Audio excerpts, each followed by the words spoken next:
오늘 두려움에 대해서 우리가 좀 같이 이야기하고 싶습니다. 제가 대학교 다닐 때 군대 제대하고 나서 바이올린을 배운 적이 있어요. 바이올린 소리가 너무 좋아서 이 바이올린을 평생 연주하면 참 좋겠다라는 생각이 잠깐 들었던 적이 있습니다. 그래서 한 3년 개인 레슨을 했는데요. 저를 가르쳐 주시던 선생님이 예쁜 여자 선생님이셨어요. 그런데 그 선생님은 저를 별로 좋아하지 않으셨지만 그 선생님의 어머니가 저를 되게 많이 좋아해 주셨어요. 너무너무 좋아해 주셨어요. 밥 먹고 가라고 뭐 그렇게 불러주시기도 하고 그 분이 보시기에 제가 되게 신기해 보였나 봐요. 뭐 이거 전공할 것도 아니고 취미로 하는데 그렇게 하니까. 그런데 결정적으로 제가 그 레슨을 안 하게 된 동기가 향상 발표회라는 게 있더라고요. 혹시 아세요? 향상 발표회? 이거 악기 배워본 사람들은 넘어가야 되는, 그게 뭐냐면 얼마나 악기 실력이 늘었는지, 얼마나 수업이 이렇게 잘 향상이 됐는지 그 선생님의 문화생들이, 그 선생님의 제자들이 빌려서 공연을 해요. 조그만한 무슨 뭐 이런 콘서트 같은 거를 공연을 해요. 저는 그게 처음이었기 때문에 어떤 상황인지 전혀 몰랐습니다. 하자니까 했어요. 뭐 다른 사람도 있다고 그러니까 해야 되는 건가 보다. 그래서 맹 연습을 했습니다. 그래서 그 비발디의 사계도 하고 막 그 열심히 준비해서 갔어요. 그래서 가고 나서 사태를 깨달았어요. 제 친구가 제가 무슨 발표한다 그러니까 저 사진 찍어준다고 좋은 카메라 갖고 와서 처음에 사진 몇 장 찍다가 도저히 그 분위기를 견디지 못하고 도망갔어요. 왜냐하면 제가 제일 나이가 많았어요. 그리고 제 다음 밑으로 나이가 많은 사람은 중학생이었어요. 그 다음엔 초등학생, 그 다음에 유치원생. 이게 바이올린 레슨을 하는데 왜 그 어머니가 저를 그렇게 좋아했는지 알 것 같아요. 이게 중학생도 나이가 많고 중학생은 굉장히 잘 치는 애였고 이제 초등학생, 유치원생들이 이제 막 하는 거예요. 그래서 뭐 나비야 막 이런 거 하고, 그러니까 이런 리허설 할 때 제 친구가 기루가 도저히 민망해서 안 되겠다. 그리고 사진 몇 컷 이렇게 흑백으로 잘 찍어주고 사라졌어요. 그리고 저는 아무도 봐주는 사람 없이, 하지만 저를 봐주는 사람은 없지만 우리 같이 하는 우리 동급생 애들을 지켜주고 도와주기 위한 많은 애들이, 학부형들이 오셔서 그 앞에서 열심히 연주한 사계도 하고 바이올린도 열심히 했습니다. 왜 우리 어머니를 안 불렀을까? 나도 어머니가 있는데, 이런 생각이 살짝 들기도 했지만 불렀어도 어머니께서 굉장히 마음 아파하셨을 것 같다는 생각도 들었어요. 그런데 문제는요, 연주를 하다가 일어났습니다. 연주를 하다가 틀렸어요. 그래서 세웠습니다. 같이 협조를 하고 있었는데, 제가 비발디의 사계 했다 했잖아요. 그 사계에 좀 어렵게 들어간 데가 있었거든요. 세웠어요. 다시 하자 했어요. 다시 하자. 나 연습 많이 했는데 속상하잖아요. 다시 했어요. 와, 진짜 두렵고 창피하더라고요. 정말 창피하더라고요. 다른 사람 앞에 선다는 거 별 좋아하진 않았는데 진짜 두렵고 너무 창피하고, 그런 일들이 우리에게 왕왕 이렇게 있더라고요. 실제로 프랑스 사람들도 가장 두려워하는 게 뭐냐 이런 거 물어보면 사람들 앞에서 이야기할 때 너무너무 두렵다고 이야기하더라고요. 사람들뿐만이 아니라 우리가 두려움을 이렇게 만나게 되는 경우들이 많이 있죠. 시험 볼 때도 두려울 때가 있습니다. 사람을 만날 때도 두려울 때가 있어요. 그리고 사람들 앞에서 뭐 공연을 할 때나 혹은 설교를 할 때나 확 두려울 때가 있습니다. 이게 사람들이 그럴 때가 있어요. 유명한 목사님들 중에서 정말 지금도 교회도 큰 교회에서 매주마다 설교하시는 목사님도 갑자기 앞에서 설교하시다가 공황장애 때문에 이 두려움 때문에 설교를 못 하시게 되는 경우들이 있어요. 1년씩 안식년해야 됩니다. 1년 해도 잘 이렇게 되지 않아요. 같이 기도하던 우리 청년 중에서 가수로 이렇게 정말 이렇게 데뷔하고 CCM 가수로 꽤 유명했던 자매가 어느 날 갑자기 그런 공황장애를 겪게 되더니 앞에 나와서 노래를 못하게 됐어요. 수천 명 앞에서 기도하고, 그리고 그렇게 조그마한 모임에서부터 다시 시작을 하는 거죠. 갑자기 확 다가오고 나니까 그게 너무 두렵고 너무 힘들고 너무 어려운 일이 되죠. 그런 두려움을 경험해 보면 어떻게 이걸 이길 수 있을까? 어떻게 이런 상황들을 우리가 해결할 수 있을까? 이런 질문들을 진지하게 해볼 수밖에 없습니다. 왜냐하면 그 다음에 이걸 넘어갔다고 해서 해결되는 게 아니거든요. 존 오트버그 목사님이라고 책도 많이 쓰시고 윌로우 크릭이라는 미국의 굉장히 유명한 교회의 설교 목사님이 계세요. 그래서 거기서 거기는 설교를 한 10,000명씩 20,000명씩 듣고 막 그러거든요. 설교 목사님이니까 설교만을 위해서 이제 사역을 하시는 분이에요. 이 존 오트버그 목사님이 그렇게 수천 명 앞에서 첫 번째 설교하러 딱 나왔다가 사람이 너무 많으니까 기절하셨어요. 뒤로 넘어가셨어요. 그러니까 사람들 뛰어나오고 정신 못 차리고 그러니까 이렇게 하다가 설교 못 하시고 이제 내려가셨거든요. 근데 참 그 교회 목사님이 참 대단하신 분이었어요. 다시 그분에게 한 달인가 두 달 있다가 다시 설교 기회를 주셨어요. 그랬더니 첫 번째보다 사람들이 더 많이 와 있는 거예요. 기절하나 안 기절하나 보려고. 강당에 엄청나게 많이 와 있는 거예요. 두 번째 섰어요. 기절했어요. 다시. 두 번의 기절을 완전히 쓰러진 거죠. 그런데도 그분에게 기회를 다시 주셔서 하나님께서 세우시고 하더라고요. 두려움은 우리 곳곳에서 사실 다양한 방법으로 우리에게 일어납니다. 도망가기도 하고 어리석은 일을 하기도 하고 실수를 하기도 하고 그리고 그 일로 인하여서 관계가 틀어지기도 하고 화를 내기도 합니다. 직면하기 어려워하기도 해요. 오늘 이스라엘 백성들이 갖고 있었던 사건이 딱 그와 같이 우리가 정말 힘들어하고 어려워하는 상황을 그냥 그대로 보여주고 있어요. 하나님도 지금 나타나지 않으셨고 그냥 다윗도 나타나지 않은 상태에서 두려움이 팽배한 전선의 모습, 전쟁터의 모습을 그대로 묘사한 것을 우리가 읽었는데 이것이 우리가 중요한 일들 앞에 섰을 때 생기게 되는 어떤 감성, 느낌, 두려움이라고 저는 생각하게 되었고 이것에서 발견되는 그 두려움을 통하여서 우리에게도 비춰봐서 우리가 무엇을 점검하고 붙잡아야 하는지를 오늘 본문 말씀을 통해서 같이 살펴보고 싶습니다. 두려운 마음에 대해서 여러분들도 상기하고 생각할 수 있겠지만 오늘 본문 말씀에서 우리가 첫 번째로 이 두려움의 정체에 대해서 생각하게 될 때 우리에게 이런 마음과 이런 생각이 있으면 이거 두렵기 때문이구나. 내가 이거 어떻게 해야 되구나. 이렇게 연결할 수 있는 고리가 있겠다고 생각이 들어요. 1절서부터 4절까지의 말씀을 보면 블레셋 사람들이 또 전쟁을 일으키려고 군인을 모두 모아 유다의 소고에 집결시키고 소고와 아세가 사이에 있는 에바스담밈에 진을 쳤다. 사울도 이스라엘 군인들을 집결시켜 엘라 평지에 진을 친 뒤에 블레셋 군인들과 맞서서 사울 전열을 갖추었다.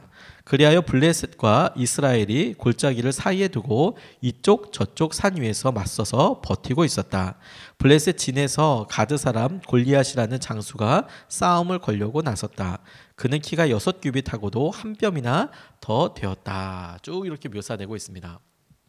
이 말씀을 사실 두 가지로 우리가 살펴볼 수 있는데 첫 번째로 정말 중요한 것은 뭐냐면 이 두려움의 정서, 두려움의 배경이 되는 것이 뭐냐면 전쟁이라는 전쟁.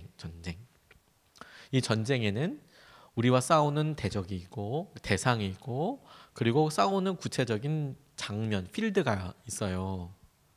우리가 두려움을 그냥 뜬금없이 느끼지는 않습니다. 어떤 일에 대해서 그 일의 대상이 있다는 것을 잘 떠올릴 필요가 있어요.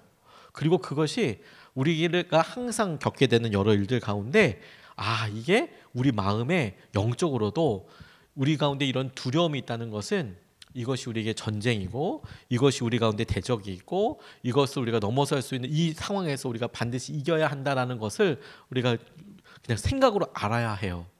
넘어지면 안 돼요. 물러서면 안 되는 겁니다. 예전의 전쟁을 보면 이렇게 묘사할 수 있습니다. 왕이 바뀌기 위해서는 반드시 전쟁을 해야 해요. 왕이 바뀌기 위해서는.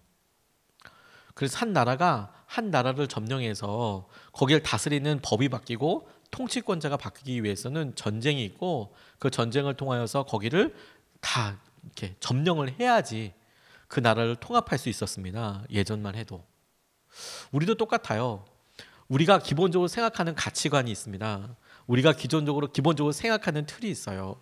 그 생각과 틀이 바뀌어지려면, 왕이 바뀌듯이 그 체계가 바뀌어지려면 느껴지는 게 뭐냐면 싸움이고 전쟁이고 두려움이에요. 이걸 처음부터 어떻게 다시 시작할까? 이걸 처음부터 어떻게 시작해야 할까 하는 것이죠. 그리고 믿는 사람들에게는 그것을 명확하게 이야기할 수 있는 단어 하나가 있어요. 사람들에게 많은 이야기들 우리가 듣습니다. 그리고 그 이야기를 많은 사람들이 이야기해요. 그리고 잊어버리는 것처럼 살아갑니다. 근데 우리가 여전히 잊지 않고 가만히 볼 수 있는 게 뭐냐면 우리의 마음에 왕이 누구인가 하는 거예요. 우리 마음의 왕이 누구인가? 나는 누굴 따라서 살아갈 건가? 나는 누구 때문에 살아갈 건가? 내가 누구로 인하여서 의미 있게 다시 고백하게 될 것인가? 이게 너무너무 중요한 기준이 돼요. 그리고 그것을 바꾸는 것 때문에 너무너무 두렵습니다. 세상은 이 전쟁이 아주 쉽게 일어납니다. 사람이 바뀔 때만도 일어나요. 예를 들어서 고등학교 때까지만 해도 대학을 들어가기 위해서 열심히 공부하는 게 왕이에요. 왕. 그게 왕이에요. 그 가치가 다 이제 막 다스립니다. 공부를 잘하고 뭐 어떻게 하고 좋은 대학에 가고 원하는 대학에 가고 대학만 들어가도 그런 생각이 아니라요. 그러면 누구를 만나고 좋은 어떤 뭘 쌓고 그리고 좋은 직장이나 좋은 진로를 얻고 그게 왕이에요. 왕. 그래서 그걸 바뀔 때 가치관의 변화가 일어나면서 막 두렵고 어려워요. 그리고 내가 살아가려고 하는 그 일에 가치관이 바뀌어야 될 때 역시 또 두렵습니다. 영원히 그런데 세상을 살면서 우리가 계속 이렇게 나이가 들어가면서 살면서 이게 자꾸 바뀌는 거예요. 중학교 다르고 고등학교 다르고 대학교 다르고 대학교에서 또 달라지고 졸업하면 또 달라지고. 어저께 제가 동영상을 이렇게 하나 봤어요. 이제 젊은이 이렇게 설교하다가 영어로 ODG 또 찾아보실 것 같아가지고 유튜브 이렇게 보는데 김범수 씨가 나와서 이렇게 노래를 하더라고요. 그리고 김범수 씨가 나와서 이제 노래방에서 그 여중생, 여고생, 남자 고등학생 이런 고등학생, 중학생 어린 애들 그런 애들 앞에서 이제 노래방에서 이제 노래를 불러주는 거예요.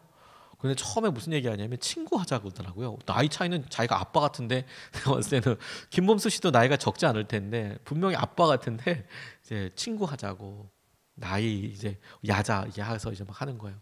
그래서 고민을 얘기하더라고요. 노래하다가 더 이상 내가 사람들한테 사랑받지 않으면 어떻게 될까 고민이 돼. 이 김범수 씨가 그 옆에 그 교복의 분한테 나 그럴까봐 너무 두렵다.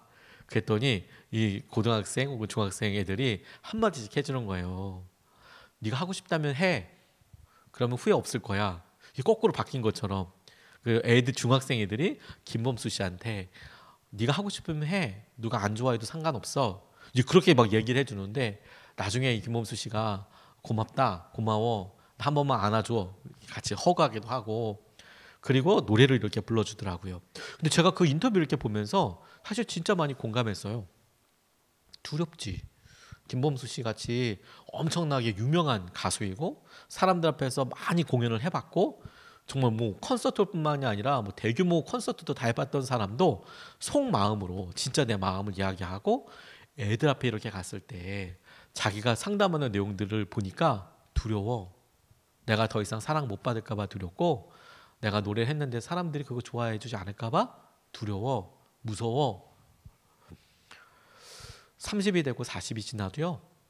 내가 가수가 처음 될 때 갖고 있었던 첫 마음에서 어느 순간에 왕이 또 바뀌어요. 그래서 그 바뀔 때 또 내 삶에 전체적으로 두렵고 어려워요.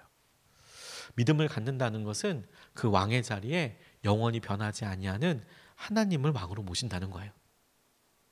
하나님께서 내게 이끌어 주시는지. 그래서 내가 두려워요. 그러면 딱 먼저 질문하고 눈치 차려야 되는 게 이게 전쟁 상황인 거구나. 아, 이게 왕이 바뀌는 것 관련된 거구나. 그러면 나를 다스리는 분은 누구? 이렇게 물어봐야 하는 거예요. 내가 지금 갖고 있는 내 가치관에서 내가 두려움을 느끼고 있는 것은 누구? 이렇게 물어봐야 해요. 두 번째로 두려움이 딱 들 때 그 두려움에 대해서 내가 왜 두려운가? 라고 질문하고 봐야 할 게 뭐냐면 내가 껍데기 때문에 두려워하고 있다. 내가 껍데기 때문에, 외모 때문에 비교하고 있다는 것 때문에. 골리앗의 묘사가 뭐 어마어마하게 나와 있는데요. 4절만 이렇게 읽어보면 블레셋 진에서 가드 사람 골리앗이라는 장수가 싸움을 걸려고 나섰다. 그는 키가 6규빗하고도 한 뼘이나 더 되었다. 이게 뭐 약 3m 정도 된다 해요. 약 3m 정도. 그러니까 뭐 엄청 큰 거겠죠. 뭐 마이클 조던보다는 뭐 3분의 1이 더 큰 거고, 그렇죠? 엄청 큰 거죠. 이렇게 큰 사람이 나와서 이제 사람들 앞에서 이제 전쟁을 하고 있는 거죠. 우리의 두려움의 원인이 되는 게 뭐냐면, 내가 지금 껍데기를 보고 있구나. 내가 외모를 보고 있구나. 내가 지금 이 껍데기와 외모로 비교하고 있구나. 그게 두려움의 원인이라는 것을 찾아야 돼요. 아까 첫 번째 뭐라고요? 왕이 누군가? 내가 누가 왕이 되기 위해서 하는지를 질문해 봐야 된다. 두려울 때. 두 번째, 내가 지금 보고 있는 게 껍데기구나. 껍데기로 내가 지금 비교하고 있는 거구나. 제가 그 서울대학교에서 공부할 일이 있었는데 되게 놀랐던 게 있었어요. 되게 놀랐던 게 뭐냐면, 제가 이렇게 뭐 일반화시켜서 얘기하는 게 조금 어렵긴 하지만 제 주위에 참 많은 사람들이 있었는데, 그 많은 사람들 중에서 의외로, 정말 의외가 아니라 다 똑똑한 사람들이죠. 뭐 날다 긴다는 사람들이 주위에 있는데, 뭐 저는 거의 뭐 티도 안 나고 먼지와 같은 삶을 살지만 그 주위에 있는 사람들 이렇게 보니까 제가 너무 놀랐던 건 뭐냐면, 컴플렉스가 너무 심한 거예요. 그러니까 너무 두렵고, 그다음에 비교하게 되고, 그러니까 고등학교 때까지만 해도 막 전교 1, 2등 하고 그랬는데 대학 들어오니까 티가 안 나. 다 잘해. 심지어 내 꼴등이야. 막 이런 일들이 막 비일비재하게 일어나니까 막 사람들이 막 너무 비교하고 너무 힘들고 친하지도 못하고 막 그러는 거예요. 그래서 너무 놀랐어요. 와, 이게 이런 양상이 될 수 있겠구나. 그리고 그 사람의 실제 힘, 그 사람의 실제 능력, 그 사람이 실제 갖고 있는 자격, 이것보다도 이 비교하는 것 자체가 얼마나 우리를 힘들게 하고 얼마나 우리를 두렵게 하는지 몰라요. 그래서 내가 지금 두렵다면 두 번째로 딱 질문해야 될 게 뭐냐면, 나 지금 비교하고 있는 거야? 나 누구랑 지금 비교하고 있는 거야? 나 지금 무엇으로 비교하고 있는 거야? 골리앗을 딱 보니 키가 일단 3m랍니다. 그리고 뭐 장구들 여기 뭐 꼈던 막 이런 거 막 무게 막 이런 거 나오는데 몸집도 되게 좋았던 것처럼 여겨져요. 딱 봐도, 멀리서 봐도 골리앗이 그냥 딱 보이죠. 외견으로 딱 보입니다. 근데 그 외견으로 보이는 것 때문에 두려움이 확 임할 때, 그 사람 때문이 아니라 내가 지금 나와 비교하고, 내가 저 사람과 싸우면 어떨지를 비교하고, 싸워서 내가 어떻게 해야 될지에 대해서 내가 스스로 상상하기 때문이에요. 비교하기 때문입니다. 내가 더 잘할 수 있을까? 내가 더 여기서 다른 사람보다 더 잘할 수 있을까? 그런데 그렇게 하는 한 우리 자유롭지 못합니다. 골리앗 앞에 서서 골리앗이랑 끊임없이 나를 비교하는 한 나는 정말 자유롭지 못할 거예요. 최근에 이성윤 씨라고 봤나요? 그 Sing Again? 이렇게 계속 얘기하니까 제가 맨날 TV만 보는 것처럼 이렇게 보이지만 사실 저희 집엔 TV가 없어요. 이성윤 씨를 제가 이렇게 찾아서 보게 된 것은 그 아버지 때문이었어요. 아버지가 이재철 목사님이라는 분인데 저희 교회에 꼭 한번 모시고 싶은 분이거든요. 그런데 이재철 목사님 아들이라고 그래가지고 왜냐하면 그분 예전에 읽었던 책에 뭐 막내 아들 뭐 얘기도 나오고 막 그러거든요. 누군가 그래가지고 이제 유튜브로 찾아봤어요. 뭐 노래를 이렇게 하고 그러더라고요. 근데 거의 첫 번째 나와서 그래요. 자기는 그냥 너무 뭐 다 어중간하다, 뭐든지 뭐 잘하지 않고 어중간하더라. 그래서 셈이 참 많고 뭐 다 어중간하더라. 근데 그분이 한 코스 한 코스 이렇게 통과하면서 자기 색깔과 자기 모습을 이렇게 가져가고, 그리고 자기 색깔이 나타나는 것을 놓고 그대로 인정받고, 그거 가지고 이제 나중에 이제 우승까지 하게 되죠. 이 감각을 놓쳐버리면 안 되는 겁니다. 왜냐하면 우리는 그냥 유일한 사람이거든요. 유니크한 사람이거든요. 그런데 다른 사람과 비교해서는 사실 답이 없어요. 개가 이뻐요? 고양이가 이뻐요? 개가 이뻐요? 고양이가 이뻐요? 몰라요. 둘 다 이뻐요. 하지만 어떤 사람은 강아지가 더 이쁘다고 얘기할 수 있고요.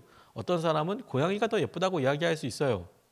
틀린 건 없어요. 강아지도 예쁘고 고양이도 예뻐요. 하지만 둘 중에 하나 고른다 그러면 고를 수 있겠죠. 그런데 둘 다 달라요. 강아지는 강아지니까 예쁜 거고 고양이는 고양이니까 예뻐요. 우리도 똑같죠. 다람쥐가요, 자기가 못생겼다고 해서 막 힘들어하고 어려워하지 않습니다. 다람쥐가 하루에 도토리 몇 개 심어놨는지, 몇 개 찾았는지, 몇 개 갖다 묻어놨는지 그거 가지고 경쟁하지 않아요. 그런 거 경쟁하지 관심도 없습니다. 다만 사람들만 이제 막 그렇게 막 비교해요. 멀쩡하게 예쁜데도 막 눈 다 막 뒤집어 놓고 막 예쁜데도 막 그렇게 해요. 예쁜데도 비교해서 그 예쁜데 자기가 더 예쁜데도 막 그렇게 비교를 해요. 안타깝죠. 왜냐하면 거기엔 답이 없을 테니까, 거기에는 어떻게 해도 뭐 해결되는 게 전혀 없을 테니까. 그러니까 비교하는 한 두려움은 끊임없이 계속 들 거예요. 비교라는 생각을 할 때마다 골리앗이 심지어 없어도 두려울 거예요. 그리고 계속 우리가 공부할 때 그렇게 계속 자극을 받아요. 우리가 보지 못하는 어느 곳에서 너보다 더 열심히 하고 있는 사람이 있다는 걸 너 명심해. 이렇게 듣죠. 내 옆에 없는 그 사람까지도. 맞는 말이지만 근데 결코 그렇게 해서 우리가 원하는 실력과 우리가 원하는 것을 이룰 수가 없겠더라고요. 이제는 스펙을 쌓아야 하는 시간이 아니고 자기의 스토리를 만드는 시간이에요. 막 화려한 스펙으로 내가 너보다 이런 스펙이 더 있고, 내가 너랑 이렇게 비교가 되고, 내가 너보다 이런 게 더 있어 라고 자랑하고 그것을 준비하는 시간이 아니고, 이제 나만의 스토리를 만들어 나가는 거예요. 나는 어떻게 노래하고, 나는 어떻게 생각하고, 나는 어떻게 대응하고, 나는 어떻게 붙잡혀 나가는지. 그거예요. 그거. 목사들한테는 어떤 두려움이 있냐면, 전도 나가면 평신도 분들이 전도를 더 잘하실 때가 있어요. 이거 아주 참혹합니다. 평신도 분들이 가서 전도도 더 잘하시고, 심지어 막 연락처나 뭐 이런 것도 더 많이 얻어오세요. 목사도 나가는데 뻘쭘하죠. 그러면 난 뭘 한 거지? 이런 생각이 들 때가 있어요. 그러니까 나중에는 어떤 생각이 드냐면 나가지 말아야겠다 이런 생각이 들 때도 있어요. 이게 목사님들의 단점이에요. 왜 그러죠? 왜 두렵죠? 비교하니까. 똑같은 뭘로? 전화번호를 얻고 연락처를 얻고 전도를 잘하고 반응이 어떻고 보여지는 것들로 하면, 그러면 그냥 100% 두려움은 각이에요. 그런데 생각을 고쳐먹었어요. 내가 저 같은 경우에 전도를 나갈 때 제가 하는 역할은 뭐냐면 제게 역사하신 하나님을 전하는 거예요. 제게 역사하신 하나님을 전하려고 하니까 저는 당연히 제게 역사하신 하나님이 제게 말씀하신 스토리를 저는 이야기해요. 나는 대학교 다닐 때, 나는 우리 부모님이, 내가 우리 아버지가 아프셔서 내가 방황했을 때, 그때 생각날 때 하나님께서 내게 일하신 스토리를 이야기해요. 시간 당연히 많이 걸려요. 그 스토리를 듣고, 그래서 그 사람이 뭐 회심을 안 할 수도 있고 뭐 그냥 갈 수도 있고, 심지어 얘기하는 중에 무시하고 갈 수도 있어요. 그런데 괜찮아요. 나는 내게서 일하는 나의 스토리를 나눠요. 같이 함께 하죠. 같이 함께 할 거예요. 이게 너무너무 중요해요. 다른 사람들이 이야기하는 좋은 스펙 가지고 사람들 이제 더 이상 감동할 수 없습니다. 그런 사람들이 너무 많거든요. 그런데 나만이 갖고 있는 나의 상처, 나만의 유니크한 거, 나의 이야기, 나의 스토리, 그게 우리를 만들어요. 그게 우리를 이끌어요. 세 번째로, 두려움에 대해서, 두려움의 정체에 대해서 생각할 때 아까 말씀드렸듯이 누가 주인? 이렇게 물어보라 했잖아요. 첫 번째, 이 왕자가 누구야? 전쟁이, 그러니까 이런 두려움의 원인은 전쟁 때문인데, 전쟁이 어려운 이유는 뭐냐면 누가 주인이냐가 딱 드러나거든요. 누가 다스릴 것인가, 이제 이게 바뀔 때마다 두려움이 있는데, 두 번째로 내가 그 껍데기를 보고 자꾸 이제 비교를 하니까 그렇게 두렵고, 세 번째, 그렇게 누가 주인이냐 이렇게 물어봤을 때 스스로 이제 고백해야 될 방향이 있어요. 그게 뭐냐면 자꾸 이 두려움은 이 책임이 내 것이라고 전가시킵니다. 네가 실수하면 나라고 이야기해요.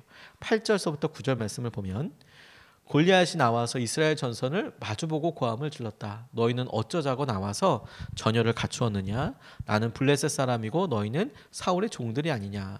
너희는 내 앞에 나설 만한 사람을 하나 뽑아서 나에게 보내어라. 그가 나를 쳐 죽여 이기면 우리가 너희의 종이 되겠다. 그러나 내가 그를 쳐 죽여 이기면 너희가 우리의 종이 되어서 우리를 섬겨야 한다. 이렇게 이야기하고 있어요. 골리앗이 지금 이야기하고 있는 내용이 사실 되게 두려웠어요. 뭐냐면 어떻게 전가시키냐면 1대1로 싸워. 그리고 네가 이기면 그 사람이 이제 책임을 지는 거예요. 이 전쟁은 다 우리가 이겨 다 종될게. 네가 이기면 다 종될게. 우리가 다 종될게. 이렇게 이야기하죠. 그래서 끊임없이 이게 우리 가운데 두려움을 더 크게 자라게 하고 증폭시키는 아주 메커니즘이에요. 방법이에요. 나 이거 실수하면 어떡해. 이거 내 책임이야. 이거 한 방에 다 나가는 거야, 이거. 다 안 나갑니다. 다 안 나갑니다. 다 안 나가고, 그리고 특별히 전쟁은 내 책임도 아니에요. 전쟁은 내 책임도 아니에요. 책임과 실패에 대한 부담감, 이게 두려움의 정체예요. 틀려도 죽지 않습니다. 골리앗 앞에 있어도 나라는 망하지 않아요. 괜찮아요. 괜찮습니다. 오늘 가수 얘기를 많이 하는데요. 이수영 씨가 고등학교 2학년 때 주님을 만나게 됐답니다. 고등학교 2학년 때 예수를 만나게 됐을 때 가스펠 집회를 가게 됐대요. 어머니가 그때는 살아계셨는데 아버지가 어렸을 때 교통사고로 돌아가시고 계부와 함께 살았답니다. 근데 계부가 열심히 좀 이렇게 있으셨나 봐요. 그래서 공부도 알려주고 그랬는데 이수영 씨는 그냥 곧잘 따라하고 그러니까 잘 넘어갔는데 동생은 잘 못 따라하고 그러니까 좀 심하게 때렸나 봐요. 공부를 잘하라고. 근데 그게 사실 좀 그러면 안 되잖아요. 그래서 이수영 씨가 그걸 보고 막 너무 놀라서 바지에 오줌을 쌀 만큼 막 그렇게 너무 놀랄 만큼 그렇게 힘들었대요. 그런데 고등학교 2학년 때 어머니가 이제 그쯤에 대해서 데뷔해서 이제 기획사 가서 이제 사인도 하고 소속사 사인도 하고 이제 이렇게 하자 이렇게 할 즈음에 가스펠 집회에 갔는데 너무 은혜를 많이 받았대요. 그래서 그때는 어렸으니까 아무것도 모르고 그 소속사 사장님한테 전화해서 나 노래 안 할 거라고, 나 이제 가수 안 할 거라고.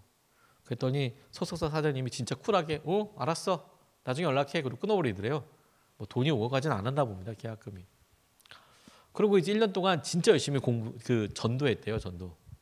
고등학교 3학년 때 이제 이 이수영 씨가 고등학교 다닐 때부터 쟤는 가수 될 거야. 그래서 고등학교에 나름 팬덤이 있었대요. 그래서 나한테 말을 걸어주는 것만으로 해도 이 동급생이랑 후배들이 너무너무 기뻐할 정도의 그런 팬덤이 있었대요. 그래서 1년 동안 고3 때 전도했더니 300명 전도하더래요. 300명. 고등학교 애들. 대단하죠. 그런데 그렇게 했는데 성적은 점점 떨어지잖아요. 점점 떨어지고 나중에 대학교 시험 갈 때가 되니까 정말 성적이 안 나오더래요. 근데 그 고등학교 즈음을 넘어갈 때 진짜 안타까운 일이 있었어요. 뭐냐면 어머니가 또 교통사고를 당하신 거예요. 그래서 그렇게 전도하고 기도 열심히 하던 이수영 씨가 애들 동생들 데리고 막 이렇게 갔는데 택시 타고 갔는데 머리만 안 다치게 해달라고 머리만 괜찮게 해달라고 그리고 막 갔는데 이미 들어간 상태에 어머님은 돌아가신 상태죠. 그리고 어머니는 불교 이렇게 있어서 이렇게 주지스님들이 와 있고 그러더래요. 근데 자기가 정말 거기 가자마자 십자가 목걸이를 팍 띄고 주지스님 발을 잡고 살려달라고 그랬대요. 살려달라고. 그렇게 기도 열심히 하던 이수영 씨가. 그리고 그 순간에 이제 하나님 버리고 열심히, 왜냐면 동생들이 있는데 계부가 이렇게 있으니까 그것도 가정이라고 지켜야 된다고 그렇게 막 이렇게 하고 그런데도 너무 힘들고 이제 20살짜리 이제 갓 올라온 애가 뭘 하겠어요. 그러니까 그 장례식을 치르고 둘째 날에 다시 소속사 사장님한테 전화해서 자 다시 노래해도 되냐고. 그러니까 오라고 또 하더래요. 또 오라고. 잘 봐주셨나 봐요. 오라고. 그래서 이제 가서 정말 뭐 도끼 있게 그 노래만 엄청 부른 거예요. 엄청. 그런데 자기가 그렇게 막 큰 뭐 사람들한테 노래도 흥행이 되고 그리고 사람들에서 나름 알려졌을 때 하나도 안 기뻤대요. 오직 하나만 봤대요. 오직 하나. 오늘 이거 사장님한테 혼나는 거 아니야? 이렇게 노래하면 사장님한테 혼날까 안 혼날까? 이제 이것만 봤다는 거예요. 이것만. 그렇게 막 보다가 이제 뭐 나는 유명하지도 않고 혼자서는 막 그렇게 생각하는데 어느 날 당시에 이제 이효리 씨가 10미닛이라는 노래로 뭐 KBS, MBC 막 상을 막 이렇게 다 탈 텐데 마지막에 뭐 여자 가수상 뭐 이런 거를 하는데 당연히 뭐 이효리 씨가 될 거라고 생각을 했는데 갑자기 이 나오니까 이효리인가 보다. 그런데 이수영이라고 그러더래요. 막 폭포수와 같이 눈물이 막 나오더라고. 막 폭포수와 같이. 왜냐하면 그 짧은 순간에도 이게 하나님께서 나를 여기까지 지켜주셨구나. 내가 하나님도 찾지 않고 몇 년 동안 마치 경주마처럼 앞만 보고 막 달려왔는데 하나님께서 지금 이 순간에 너는 나를 버렸지만 내가 너를 여기까지 시켜왔어. 내가 너를 여기까지 사랑해왔어. 그게 그 짧은 시간 안에 이렇게 확 느껴지고 그게 깨달아졌다라고 그렇게 이야기를 이렇게 간증을 이렇게 하더라고요. 우리가 어려도 나이가 많아도 이 전쟁은 내 거야. 내가 책임져야 돼. 내 인생 내가 책임져야 돼. 그러는 순간 답이 없어요. 두려움을 벗어날 수 없습니다. 그런데요, 두려움을 이기는 방법은 내가 혼자가 아니라 나와 함께 하시는 주님을 알게 되는 거예요. 주님을 알게 되는 거예요. 그걸 우리가 이제 다음 시간에 보게 될 텐데, 두려움의 정체는 우리 가운데 그렇게 자꾸 내 책임이다, 내 책임이다, 나한테 전가를 하게 합니다. 그렇지 않습니다. 하나님께서 우리에게 주시는 것은 더 놀라운 은혜이고 승리를 경험하게 하여 주실 거예요. 이것을 우리가 기억하면 좋겠습니다. 오늘 두려움의 정체에 대해서 우리가 첫 번째로 왕이 바뀌는 것 때문에 두려운 거구나. 우리가 세상의 생각, 가치관, 내가 잘 아는 사람의 가치관, 그런 것들이 바뀔 때마다 우리가 두려움을 느끼겠다. 전쟁이 일어나겠다. 전쟁이 마음속에 그 가치와 체계로. 그러니까 영원히 바뀌지 않는 하나님을 우리 마음속에 두는 것. 그게 영원한 두려움을 느끼지 않는 방법이에요. 두 번째, 우리가 두려움을 느낀다면 껍데기로 비교하고 있는지를 생각해 봐라. 다른 사람의 외모랑요, 당신의 진짜 모습을, 우리의 진짜 모습을 다른 사람들의 대외적인 이미지랑 비교하면 안 돼요. 진짜요. 저 이거 너무 깊이 마음에 새기고 있어요. 다른 사람의 대외적인 이미지랑 내 진짜 모습이랑 비교하면 안 돼요. 집에 가면 그 사람들도 다 머리 풀어 헤치고 옷 대충 입고 그러고 다녀요. 집에 있을 때. 바깥에 있을 때는 나 그냥 아무 옷이나 입고 나온 거야 라고 하지만 사실 되게 신경 쓰고 나온 거라고요. 그러니까 그거랑 비교하면 안 돼요. 비교하면 안 돼요. 세 번째, 전쟁은 내 책임 아니에요. 우리에게는 책임져 주시는 분이 계세요. 우리가 두려움에 대해서 하나님께서 우리에게 더 놀라운 은혜와 세계를 이끌어 가시기 위해서 우리가 두려움을 오늘 마주하고 이렇게 할 텐데, 이 두려움을 완전히 극복하게 하신 분이 예수님이세요. 예수님께서 우리를 이끌어 주시고 인도하여 주시는 것. 오늘 우리가 얼마 되지는 않아도 성찬을 하려고 합니다. 성찬하는 이유는 뭐냐면 우리 스스로가 기억하는 거예요. 주님이 기억하라고 하셨는데, 이 먹는 거, 마시는 거, 이건 단순해 보이지만 우리 몸이 기억해요. 그래서 나 혼자 아니야. 뿐만 아니라 내가 지금 먹는 것은 우리 몸의 어느 세포가 될 거예요. 내가 지금 마시는 것도 우리 피의 어느 부분이 될 거예요. 우리가 예수 그리스도의 몸입니다. 예수 그리스도의 피입니다라고 먹고 그리고 마시는 것을 통해서 그것은 다만 그냥 행위가 아니라 실제로 주님이 우리 몸의 하나가 되고, 그리고 그렇게 주님께서 내 삶에 앞으로 한 달 동안 동행해 주신다는 것을 믿을 수 있는 근거가 돼요. 주님께서 우리에게 함께 하시니까 우리가 두려움을 넘어서서 하나님께서 하시는 은혜를 우리가 함께 누릴 수 있으면 좋겠습니다. 같이 우리가 잠깐 성찬 받기 전에 같이 잠깐 기도하겠습니다. 하나님, 오늘 우리 말씀을 통해서 두려움 넘어서게 해달라고 기도했는데, 하나님 우리가 두렵습니다. 이제 뭐 신학기 시작해서 두렵고, 수강 신청 이거 두렵고, 졸업 어떻게 할지 두렵고, 진로를 어떻게 될지 두렵고, 자녀들은 어떻게 될지 두렵고, 공부는 어떻게 될지 두렵고, 등록금은 어떻게 해야 될지 두렵고, 또 다른 사람들과 비교해 보니까 어느 선배는 이렇게 한다는데 나는 그렇게 안 될까 봐, 내가 저 사람을 꼭 만나야지 내가 성공할 것 같고, 난 지금 이런 게 준비되지 않으면 안 될 것 같아서 비교하고 있어서 그렇고, 어느 날 갑자기 거울 보니까 왜 이렇게 못생겼다고 생각이 되는지, 내가 외모에 대해서 그렇게 아픔을 느끼고, 또 하나 내가 지금 이거 놓치면 영원히 실패해서 망할 거라고 자꾸 생각하는 거예요. 자꾸 전쟁이 자기 책임이래요. 그렇지 않습니다. 그렇지 않아요. 전쟁은 여러분 책임 아닙니다. 하나님, 우리가 주님 안에서 이 두려움을 넘어서게 되기를 원합니다. 오늘 성찬 받으면서 이 두려움을 넘어서서 주님께서 하신 은혜를 누리게 하여 주십시오. 같이 말씀 붙잡고 잠깐 같이 기도하겠습니다.